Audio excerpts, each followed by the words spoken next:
नमस्कार दोस्तों, आप सभी का हमारे YouTube चैनल मन का वॉइस में स्वागत है। मैं रोज एक शिक्षाप्रद कहानी लेकर आता हूं। चलिए कहानी शुरू करते हैं। कहानी का शीर्षक है एक अकेली विवाहिता धोबिन और एक किसान का कुंवारा बेटा। एक गांव में एक हीरा नाम का किसान अपनी पत्नी के साथ रहता था। उसके एक बेटी और एक बेटा था। बेटी बहुत सुंदर, सुशील और गृह कार्य में दक्ष थी। उसकी उम्र 12 वर्ष हो चुकी थी, जबकि बेटा 15 वर्ष का हो चुका था तथा पिता के साथ खेत के कामों में हाथ बंटाता था। किसान आज्ञाकारी पुत्र पुत्री पाकर बहुत खुश रहता था। किसान के गांव में एक महात्मा हफ्ते में एक दिन भिक्षा मांगने आते। गांव के लोग महात्मा का बहुत आदर करते थे। महात्मा कोई साधारण भिखमंगा साधु नहीं बल्कि एक सिद्ध महात्मा थे। गांव में जब भी कोई बीमारी आती या कोई बीमार पड़ जाता तो गांव के लोग महात्मा की कुटिया पर जाते। महात्मा बहुत से पेड़ पौधे अपने कुटिया पर लगा रखे थे। वे उसी में से किसी पौधे की पत्तियां तोड़कर दे देते और उसे खा जाने को बोल देते। उनकी जुबान सिद्ध थी, जो बोल देते वही हो जाता। बीमार व्यक्ति को बोल देते कि जाओ कल ठीक हो जाओगे, तो वह सचमुच कल ठीक हो जाता। जब कभी गांव में अकाल पड़ जाता तो महात्मा के पास गांव वाले इकट्ठा होकर जाते। महात्मा पहले तो गांव वालों पर बहुत झल्लाते कि तुम लोगों ने मुझे भगवान समझ रखा है कि मैं वर्षा करा दूंगा। अरे मैं भी तुम लोगों की तरह ही हूं। जब गांव वाले उनकी कुटिया पर धरना दे देते, वहां से वापस आने से इनकार कर देते, सुबह के गए रात तक वहीं जिद कर बैठे रहते, तब महात्मा द्रवित हो जाते और कुटिया के सामने नाचने लगते। वह पूरी रात निरंतर नाचते रहते। सुबह होते होते आसमान में काले घंघोर बादल घिर आते। वह किसानों से बोलते, तुम लोग जल्दी घर चले जाओ, बहुत जबरदस्त बरसात होने वाली है। सचमुच बहुत ज्यादा बरसात हो जाती। किसान फिर वर्षा को थम जाने के लिए फिर महात्मा के पास जाकर अनुरोध करते। महात्मा कहते, तुम लोगों ने मुझे अपना नौकर समझ रखा है। कभी कहते हो वर्षा करा दो, कभी कहते हो वर्षा रुकवा दो। वह आसमान के तरफ देखकर प्रार्थना कर देते तो सचमुच वर्षा रुक जाती। महात्मा जब हफ्ते भर बाद गांव में भिक्षा मांगने आते तो गांव की स्त्रियां पहले से ही भिक्षा देने के लिए अन्न लेकर खड़ी रहती। उनकी झोली में अन्न डालने के बाद उनका पैर छू उनसे आशीर्वाद लेती। वह किसी को सौभाग्यवती भव, किसी को चिरंजीवी भव, किसी को दुधे नहाओ पुते फलो इत्यादि आशीर्वाद देते। वह हीरा किसान के भी घर जाते। जब उसकी बेटी उनसे आशीर्वाद लेने आती तो उसके सिर पर दोनों हाथ रखकर आशीर्वाद देते, सौभाग्यवती भव। जबकि किसान का बेटा उनसे आशीर्वाद लेता तो उसे कहते, भगवान रक्षा करे।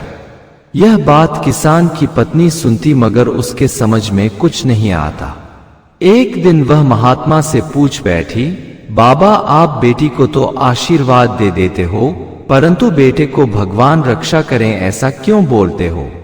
तब महात्मा बोले, बेटी तेरे बेटा का भाग्य खंडित है। तुम जिस दिन इसका विवाह करोगी, इसकी पत्नी घर में कदम रखते ही मर जाएगी। किसान की पत्नी बोली, बाबा आप दयालु हो, सबके रक्षक हो, आप कोई कृपा करो कि इसके ऊपर के संकट टल जाए। महात्मा बोले, मेरे बस में होता तो कब का कर चुका होता, मगर मेरे बस में नहीं है। मगर ऐसा भी नहीं है कि इसके ऊपर के संकट को टाला नहीं जा सकता।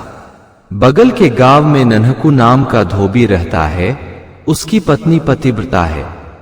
अगर तुम्हारा लड़का 1 महीने तक उसे बिना बताए उसकी सेवा कर देता है तो वह खुश हो आशीर्वाद दे देगी तो इसका संकट टल जाएगा। किसान की स्त्री बोली, महाराज वह जवान औरत है, मेरा बेटा भी जवान है। अगर वह बूढ़ी औरत होती तो बेटा जाकर रोज उसका हाथ पांव दबा देता, मगर जवान औरत की सेवा किस प्रकार करेगा? महात्मा बोले, उसके शरीर की सेवा नहीं करना है, उसके गधे को चारा खिला दे, उसके अस्तबल की लीद साफ कर दे, कपड़ा धोने में उसकी मदद कर दे, बस यही सेवा कर दे। पहले दिन भोर में ही किसान का बेटा सबसे छुपकर चुपचाप धोबिन के गधे को चारा डाल आया। दूसरे दिन चारा भी डाल आया और अस्तबल भी साफ कर आया। धोबिन 2 दिनों से हैरान थी कि मेरे जगने से पहले कौन ऐसा आदमी है जो गधे को चारा डाल देता है और उसकी लीद भी साफ कर देता है।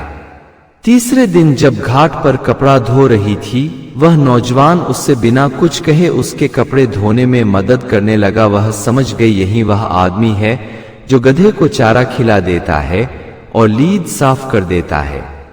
आखिर इसका प्रयोजन क्या है? चूंकि धोबिन पतिव्रता थी, वह 6 माह आगे और 6 माह पीछे होने वाली घटना को जान जाती थी। अपने सतीत्व के बल से बड़े दुर्घटना को टाल भी सकती थी। तो धोबिन ने ध्यान लगाया तो युवक का कार्य करने का उद्देश्य जान गई कि इस युवक की भाग्य खंडित है।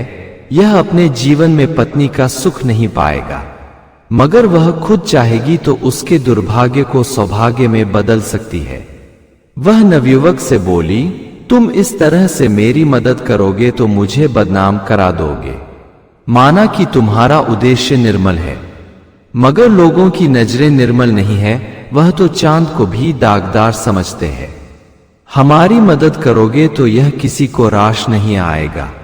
लोग कहेंगे धोबन ने किसान के बेटे को अपने प्रेम जाल में फांस लिया है। वह नमक मिर्च लगाकर बात को मसालेदार बना देंगे।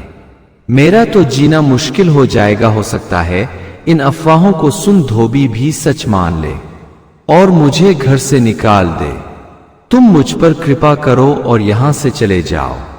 तुम जाओ, मैं तुम्हारा उद्देश्य जान गई हूं। जब कभी तुम्हारी शादी होगी, मेरे को निमंत्रण जरूर देना। तुम्हारे ऊपर कोई विपत्ति नहीं आने दूंगी, चाहे अपनी वचन रखने के लिए मेरी जान ही क्यों ना चली जाए। कुछ दिनों के बाद किसान ने अपने बेटे का विवाह का दिन पक्का कर दिया। लड़का धोबिन को निमंत्रण दे आया। वह विवाह में शामिल होने का वचन दे दी, मगर ऐन वक्त पर उसका पति बीमार पड़ गया।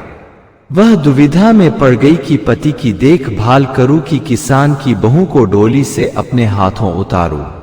वह उस महात्मा को याद करने लगी। उसे संयोग बस नहीं बल्कि उसके सतीत्व का बल कहिए। महात्मा तुरंत हाजिर हो गए।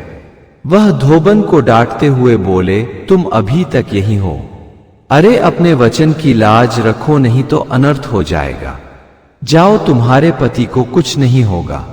वह दौड़ती हुई किसान के घर गई। धोबिन के नहीं पहुंच पाने से सभी परेशान थे। धोबिन ने अपने माथे का सिंदूर किसान के बहू के माथे पर लगा दिया और आशीर्वाद दिया, अटल रहेगा यह बात तुम्हारा।